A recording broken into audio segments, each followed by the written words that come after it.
Olá, seja bem-vindo à Culturaria da Rê. No vídeo de hoje a gente vai conhecer outra versão da história do deus Ganesh. Quer conhecer um pouquinho? Fica comigo até o fim do vídeo que eu vou te contar.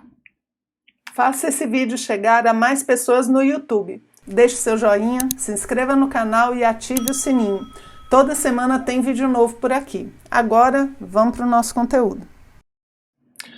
No vídeo anterior sobre Ganesh, que se você não assistiu, eu vou deixar o cardzinho aqui, a gente contou uma das versões mais conhecidas do nascimento do deus, Ganesh ou Ganesha, que é justamente quando Shiva, o próprio Vishnu e Shiva, né, fazem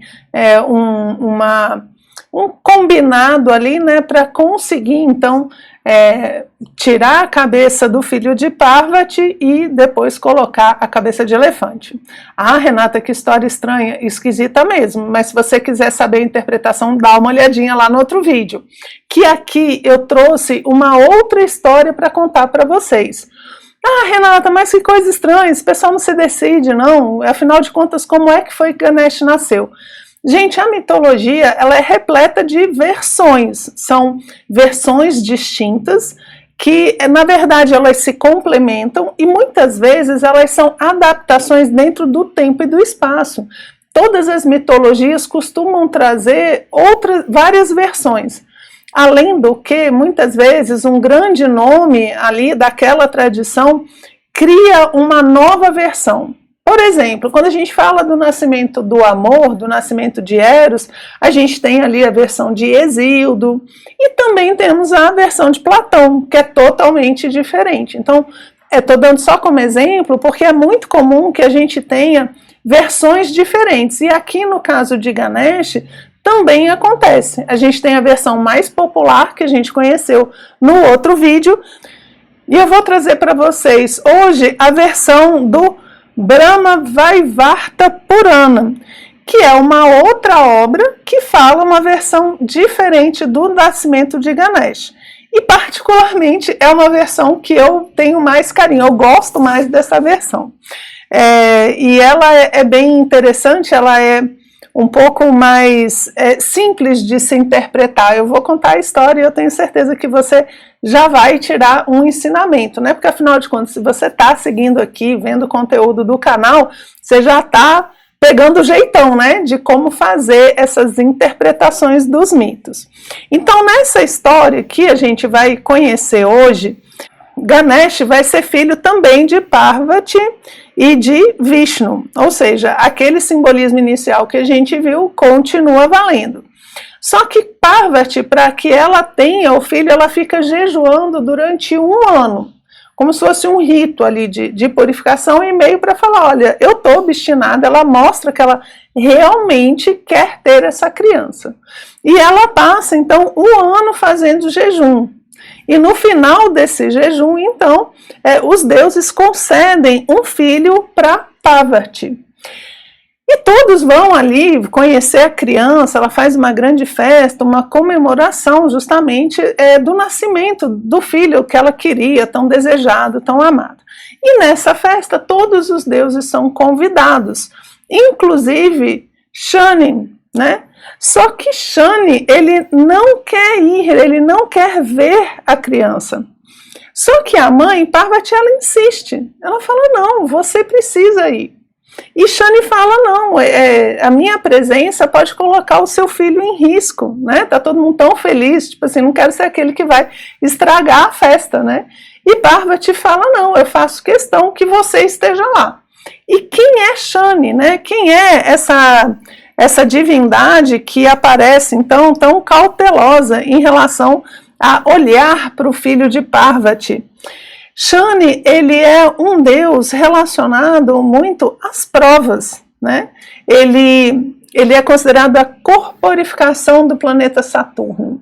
E aqui é muito legal, porque a gente vê que as mitologias, né, mesmo em lugares diferentes, seja a Grécia, seja a Índia, elas usam elementos em comum, porque elas estão falando das mesmas coisas, né?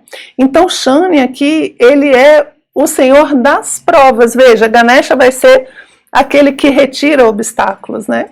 E esse é aquele que coloca obstáculos, justamente. Shani, relacionado a Saturno, ele tem a ver com o tempo, né? É muito uma espécie de um Cronos aqui, que é esse tempo que vai não só devorando as coisas, mas também vai trazendo as experiências da vida, e por isso vai ser relacionado com as provas. E também, por ser relacionado com as provas, ele é relacionado ao amadurecimento. Então veja só as relações aqui interessantes. Shani vai ser o amadurecimento que as provas trazem, e as provas são trazidas pelo tempo. Então, o passar do tempo traz as provas. E a gente pode ver que a nossa vida, ela é muito assim, né? À medida que o tempo vai passando, as provas vão chegando. As provas aumentam, né, de complexidade, elas vão ficando mais difíceis, às vezes vão ficando em um número maior também, à medida que o tempo vai passando. Porque as provas são de acordo com o nível de consciência que a gente tem, ou pelo menos que a vida espera que a gente tenha. Eu fiz um vídeo aqui que eu gosto muito, de um livro que eu gosto muito, que é Tomar a Vida pelas Próprias Mãos. Vou deixar o card aqui também. E ela fala justamente, esse livro fala justamente das crises de cada idade da vida. Então, quando a gente é criança, a gente tem uma crise específica. Quando a gente está na adolescência, né, Shani traz as provas específicas da adolescência. Depois vem a crise da meia-idade. Depois, quando a gente está na terceira idade. Enfim, cada etapa da vida, e aí representado esse amadurecimento justamente por Saturno, que Shani incorpora, a vida vai trazendo essas provas. E é por causa disso que a gente amadurece. E é isso que explica por que Parvati fazia questão que Shani fosse ver o seu filho. Por quê? Porque mesmo sabendo que ele podia ser terrível para o seu filho, que ele podia trazer muito sofrimento com as provas, Parvati sabia que para o seu filho crescer, para o seu filho amadurecer, para ele ser um ser completo, ele precisaria de Shani, ele precisaria das provas que o tempo vai trazer. Então ela fala, não, de todos os deuses, você é o que eu acho que tem que estar lá mesmo. Tipo assim, não se faça de rogado, não. Você tem que ir, porque é você que vai trazer o que o meu filho precisa para crescer, né, para se desenvolver. Então é bem interessante essa consciência que ela tem da necessidade das provas. E por que é interessante? Porque a gente não tem, né, não, você aqui, a gente olha e fala, meu Deus, que confusão, que problemão grande, que azar que eu dei. A gente olha para as provas de uma maneira muito... como se estivesse acontecendo alguma coisa errada com a vida, né? Eu fiz alguma coisa errada e veio uma prova, veio um problema, veio uma dificuldade. A gente não tem essa visão que Parvati coloca, de que é necessário ter provas para amadurecer e elas são bem-vindas, né? Então ela está mostrando isso, veja como o mito mostra para a gente como lidar com as dificuldades da vida, né?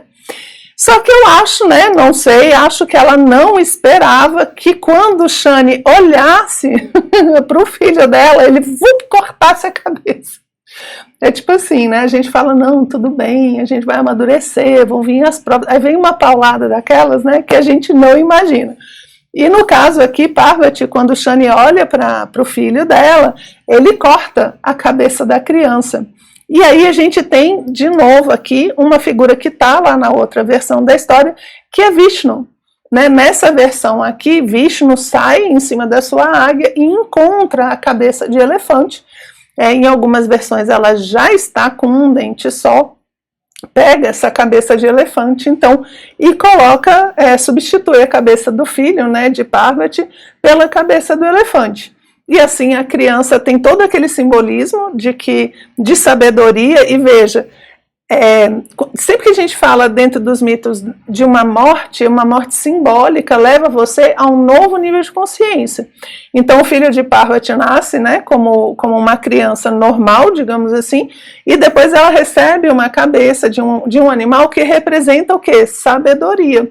Então você tem sabedoria depois que você passa pelas provas, a cabeça cortada, e se você sabe lidar bem com essa situação, você vai se refazer. E essa cabeça, então, de elefante, que é colocada é o que vai trazer o Ganesh que a gente conhece, que é justamente o corpo humano e a cabeça de elefante.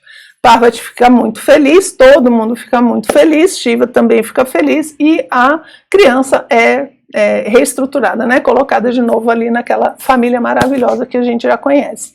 Então essa é a outra versão, né, da história do nascimento de Ganesh. Eu espero que vocês tenham gostado e a gente se vê no próximo vídeo. Um abraço!